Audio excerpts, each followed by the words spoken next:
बिहार विधानसभा चुनाव के पहले चरण में 121 सीटों पर 64.66% मतदान दर्ज किया गया, जो अब तक के रिकॉर्ड में सबसे ऊंचा आंकड़ा है। लेकिन अब सवाल उठ रहा है कि इस भारी मतदान का आखिर संकेत क्या है? बदलाव की आहट का या फिर मौजूदा सत्ता में दोबारा भरोसे का इजहार? राजनीतिक जानकार अपने अपने तर्क दे रहे हैं, लेकिन तस्वीर अब भी साफ नहीं है।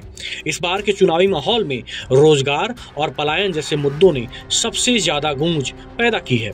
युवाओं के भविष्य, शिक्षा और अवसरों को लेकर बहस तेज रही। वहीं दूसरी ओर कुछ दलों ने एक बार फिर जंगल राज की याद दिलाकर मतदाताओं के मन में डर और असुरक्षा का माहौल बनाने की कोशिश की। अब सबसे दिलचस्प पहलू ये है कि इतनी बड़ी तादाद में वोट डालने वाला बिहार का वोटर आखिर क्या सोच रहा है। क्या उसने बदलाव के नाम पर बटन दबाया है या फिर स्थिर शासन और कानून व्यवस्था को बनाए रखने के पक्ष में मतदान किया है? क्या मतदाता के लिए इस बार प्राथमिकता विकास और नौकरी रही या फिर जातीय और राजनीतिक समीकरण ने फिर से अपनी पकड़ बनाए रखी? अगर आप गौर से देखें तो बिहार के चुनाव में 8% अधिक वोटिंग के 5 अलग अलग कारण हैं। इसका पहला कारण है SIR, मतलब ये कि भले ही वोटिंग प्रतिशत बढ़ा हुआ दिख रहा हो, लेकिन वोट डालने वालों की कुल संख्या पहले से कम है। उदाहरण के तौर पर अगर किसी क्षेत्र में पहले 10 लाख मतदाता दर्ज थे और वहां घटकर 9 लाख रह गए हैं, तो पहले जितने 6 लाख लोगों ने वोट डाले थे, वहीं अब 66% मतदान के रूप में दिखाई देंगे, जबकि पहले ये आंकड़ा 7% था। यानी फर्जी या निष्क्रिय वोटरों को सूची से हटाने का असर ये हुआ कि टर्न आउट प्रतिशत अपने आप बढ़ा हुआ नजर आ रहा है।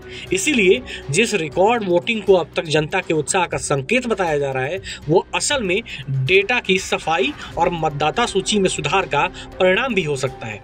दूसरा कारण है महिला वोटर्स। महिला वोटर्स की लंबी लाइन बताती है कि नीतीश फैक्टर काम कर रहा है। तीसरा बड़ा कारण ये माना जा रहा है कि नीतीश कुमार को सत्ता से हटाने की चाह ने इस बार मतदाताओं को और ज्यादा सक्रिय कर दिया है। कई इलाकों में लोगों ने बदलाव की भावना के साथ भारी संख्या में मतदान किया है। यानी ये वोट सिर्फ किसी पार्टी के पक्ष में नहीं, बल्कि किसी के खिलाफ भी पड़ा है। वहीं चौथा कारण है प्रशांत किशोर का जनसुराज अभियान और छोटे छोटे क्षेत्रीय दलों की अप्रत्याशित सक्रियता।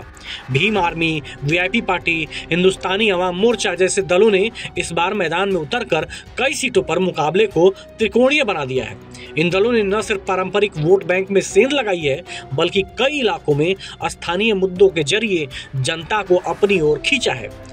पांचवें कारण की बात करें तो दोनों पक्षों के समर्थकों में संतुलित प्रतिस्पर्धा की निशानी। बहरहाल बिहार में दूसरे फेज यानी कि आखिरी फेज के लिए चुनाव प्रचार थम गया है, पर इसके थमने से पहले जमकर पक्ष विपक्ष में बयानबाजी की तीर चली है। रोहतास के सासाराम में केंद्रीय मंत्री अमित शाह की जनसभा हुई। जनसभा को संबोधित करते हुए कहा कि NDA के खिलाफ एक महागठबंधन भी लड़ रहा है, लेकिन वो हमारे खिलाफ कम है और एक दूसरे के खिलाफ ज्यादा लड़ रहे हैं। मित्रों, सामने NDA के सामने एक महागठबंधन लड़ रहा है।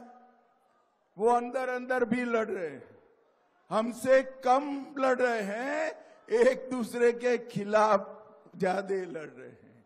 मगर मित्रों, NDA जो है 5 पांडव की तरह एक मुस्त होकर, एकजुट होकर चुनाव में लगा है। एक मुस्त होकर हर जगह पांचों पार्टी के कार्यकर्ता, चाहे हम के हो, चाहे रालोमो के हो, चाहे पासवान जी की पार्टी के हो, चाहे जदयू के हो, चाहे मेरी भारतीय जनता पार्टी के हो, सभी एक मुस्त होकर लड़ते हैं। और मित्रों, ये एकता ही आने वाले दिनों का विजय का संकल्प। वहीं राजद सांसद मीसा भारती ने कहा कि सत्ता पक्ष के पास कोई मुद्दा नहीं है, हम बिहार के मुद्दों को लेकर जनता के बीच में जा रहे हैं। कहीं न कहीं जनता का पूरा आशीर्वाद, समर्थन महागठबंधन को मिल रहा है। चुनाव भैया समय कम है और आज चुनाव का आज आखिरी फेज का आज समापन हो जाएगा शाम को।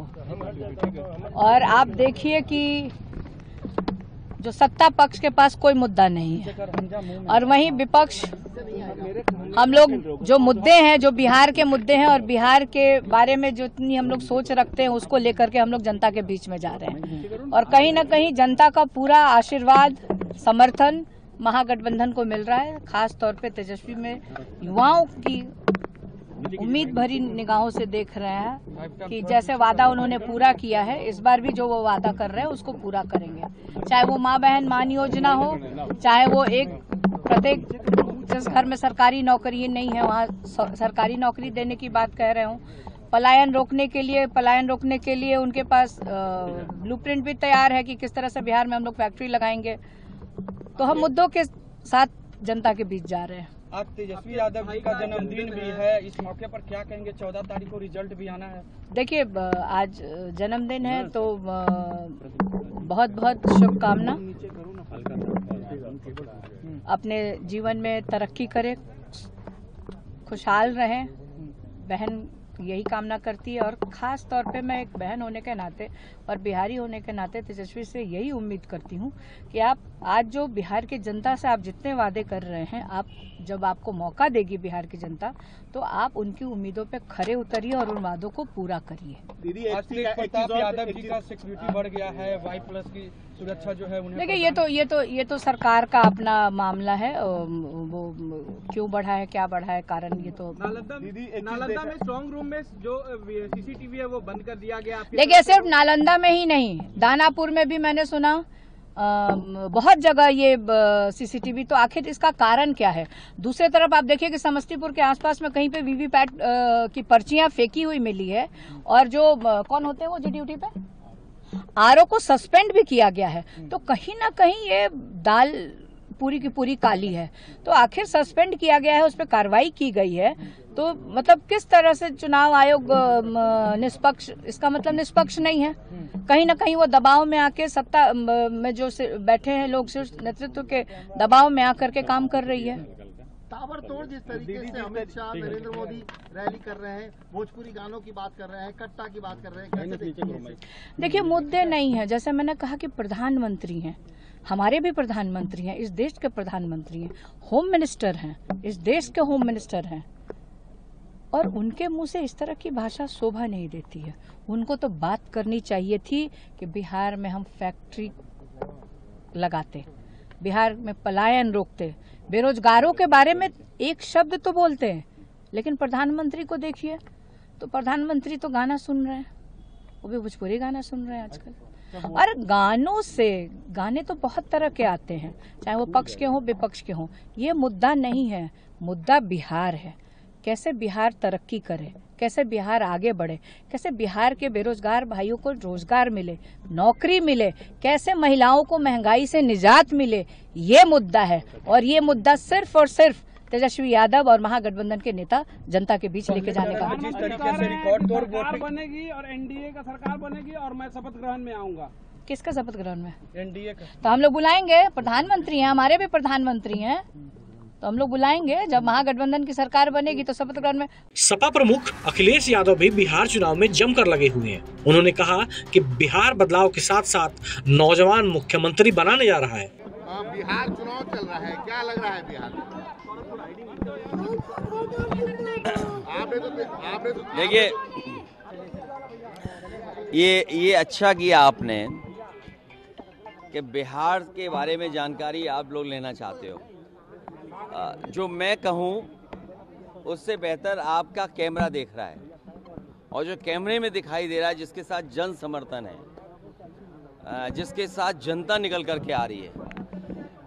बिहार बदलाव के साथ साथ नौजवान मुख्यमंत्री बनाने जा रहा है, जहां परिवर्तन होगा, नई ऊर्जा के साथ नया मुख्यमंत्री, नौजवान मुख्यमंत्री बिहार को मिलने जा रहा है।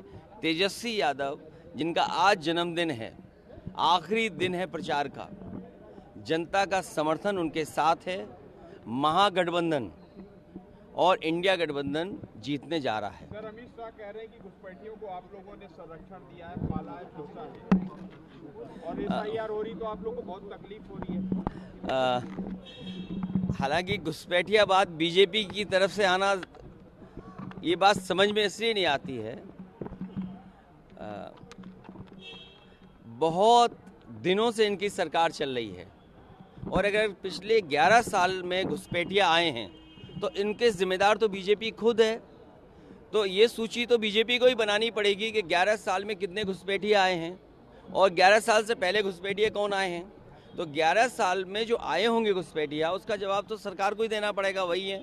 और बीजेपी घुसपैठियों से ज़्यादा घूस पे ध्यान देती है, घुसपैठियों से ज़्यादा घूस पे ध्यान देती है। बिहार चुनाव के बाद इंडिया गठबंधन को लेकर क्या है? इंडिया गठबंधन और मजबूत होगा।